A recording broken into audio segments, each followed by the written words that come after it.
ایک آدمی محمود غزنوی کے پاس اپنا کیس لے کے آیا، مدعی بن کے آیا۔ اس نے کہا بادشاہ میرا کیس بڑا نرالا ہے۔ بادشاہ سلامت نے کہا وہ کس طرح؟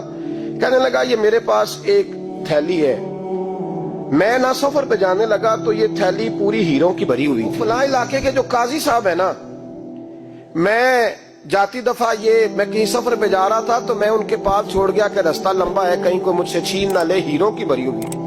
کچھ دنوں کے بعد میں واپس آیا ہوں، قاضی صاحب نے مجھے تھیلی واپس کی ہے تو اس میں ہیروں کی بجائے کھوٹے سکے نکلے۔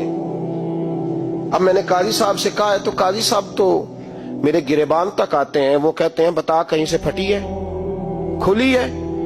وہ جس طرح ٹانکے لگا کے تو نے سی تھی اسی طرح لگے ہوئے ہیں کہ نہیں؟ تو حضور لگے بھی بالکل اسی طرح ہے، نہ پھٹی ہے نہ کھلی ہے۔ اب میں لٹ گیا ہوں، میری کل عمر کی کمائی ضائع ہو گئی، کھوٹے سکے کہاں اور ہیرے کہاں؟ تو مہربانی کریں اور آپ کی بارگاہ میں اللہ رسول کے نام پر حلف دیتا ہوں کہ میں ہوں بالکل سچا۔ محمود غزنوی کہنے لگے تو جا، تھیلی چھوڑ جا، اور جب میں تجھے بلاؤں گا پھر دوبارہ آنا۔ شخص چلا گیا۔ محمود غزنوی اٹھے، دربار برخاست کیا، لوگوں سے کہنے لگے چلے جاؤ، میں 3 دن کے لیے سیر کرنے جا رہا ہوں، 3 دن کے بعد لوٹوں گا۔ اکیلے جب رہ گئے نا محمود دربار میں تو محبوب نے چھری منگائی۔ وہ جس تخت پہ بیٹھتے تھے وہاں گدا بچھا ہوا تھا، یہ گدا پڑا نا، وہ گدا بچھا ہوا تھا۔ محمود نے چھری کے ساتھ اس کو پھاڑ ڈالا اور چھری جیب میں رکھی نکل گئے۔ کہنے لگے میرے بعد کوئی میرے دربار والے احاطے میں داخل نہ ہو۔ محمود چلے گئے۔ اب وہ صفائی کرنے والا جب آیا نا، اس نے آ کے دیکھا تو گدا تو پھٹا ہوا ہے۔ اس نے شور ڈال دیا، پہرے دار بھی آ گئے، فلاں صاحب بھی آ گئے، فلاں صاحب۔ اس نے کہا وہ خدا کے بندو، اس کا گدا پھٹ گیا ہے، وہ تو مار ڈالے گا۔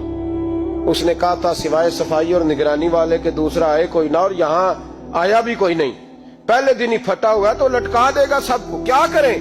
شور ہو گیا، سارے دربار کے ملازمین اکٹھے ہو گئے۔ ایک بندہ بولا، کہنے لگا فکر نہ کرو، میں کیسے بندے کو جانتا ہوں، اس طرح سیے گا کہ جس نے پھاڑا ہوگا اسے بھی پتہ نہیں چلے گا کہاں سے پھٹا تھا، ایسا بہترین رفو کرے گا کہ پتہ بھی۔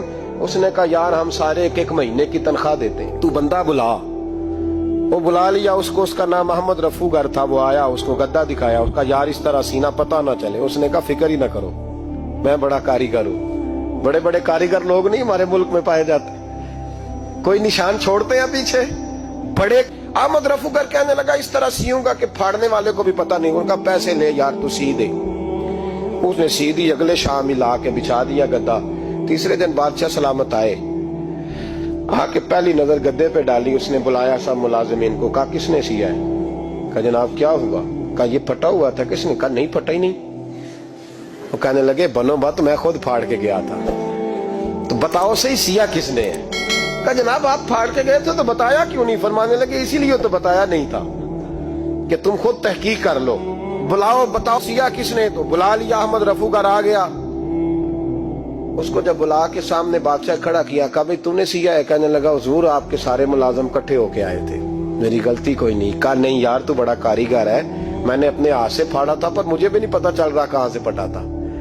اچھا یہ بتا یہ تھیلی جو ہے یہ بھی تو نے سی تھی؟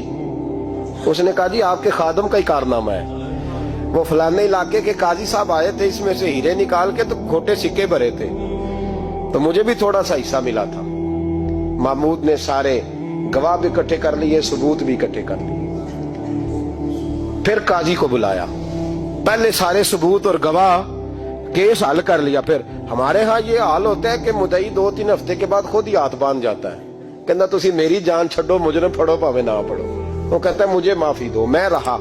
ظلم ہے نا، ظلم زیادتی ہے کہ جو بیچارہ اتنے سوال مجرم سے نہیں ہوتے جتنے مدعی سے ہوتے۔ آپ یقین کریں اتنے سوالات ہوتے۔ سارے ثبوت اکٹھے کر کے قاضی صاحب کو بلایا، تنہائی میں لے جا کے محمود غزنوی نے کہا قاضی صاحب آپ سے غلطی ہو گئی، غریب آدمی تھا، وہ لٹ گیا ہے، اس نے تو بڑی مشکل سے کچھ ہیرے جمع کیے تھے اور اس کی کل کائنات تھی، تو آپ اس کا مال اسے دے دیں، بات ختم۔ قاضی صاحب کہنے لگے آپ مجھ پہ الزام لگا رہے ہیں، سوال ہی نہیں پیدا ہوتا، آپ میری داڑھی دیکھیں، آپ میرا اعزاز دیکھیں، دنیا جانتی ہے میں اس کا۔ قاضی صاحب انسان بھول ہی جاتا ہے، بندہ بھول جاتا ہے، غلطی ہوگی، مال نے کہا نہیں سب۔ کہا میں تنہائی میں پوچھ رہا ہوں، میں اس وقت پوچھ رہا ہوں جب دوسرا موجود کوئی نہیں، آج توبہ کر لے، میں کچھ نہیں کہوں گا، تو میری زبان پہ اعتبار کر، تجھے پتہ ہے میں جو کہتا ہوں اس پہ عمل بھی کرتا ہوں، باز آ جا۔ پر قاضی نے کہا نہیں میری غلطی کوئی نہیں،